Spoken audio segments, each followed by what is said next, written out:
আসসালামু আলাইকুম ওয়া রাহমাতুল্লাহি ওয়া বারাকাতুহু। সম্মানিত দর্শকবৃন্দ, আশা করি সকলেই ভালো আছেন। আজকে সাপ বিচ্ছু দংশনের একটি তদবির সম্পর্কে আলোচনা করব ইনশাআল্লাহ। সম্মানিত দর্শকবৃন্দ, আমাদেরকে অনেক সময় সাপ বিচ্ছুতে দংশন করে, আর আল্লাহ ও রাসূল সাল্লাল্লাহু আলাইহি ওয়াসাল্লাম মানুষের প্রত্যেকটি সমস্যার জন্য সমাধান বের করে দিয়েছেন।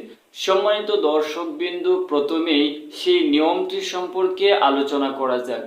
সাপ বিচ্ছু দংশন করলে উক্ত দংশিত স্থানে উল্লেখিত দোয়াসমূহ পাঠ করে ফু দিবে এবং যে কোনো কাপড় বা রশি দিয়ে উক্ত দংশিত স্থানে বেঁধে দিবে, যেন বিষ উপরে উঠতে না পারে। সম্মানিত দর্শকবিন্দু, তাই চলুন সেই মহামূল্যবান দোয়াটি তদবিরটি আমরা জেনে নেই। সেই দোয়া সমূহগুলো বলার আগে সকলকে অনুরোধ করব, আমার এই ছোট্ট চ্যানেলটিকে সাবস্ক্রাইব, লাইক, কমেন্ট, শেয়ার করে দিবেন, যেন আপনার দ্বারা অন্য একজন মুসলমান উপকৃত হতে পারে।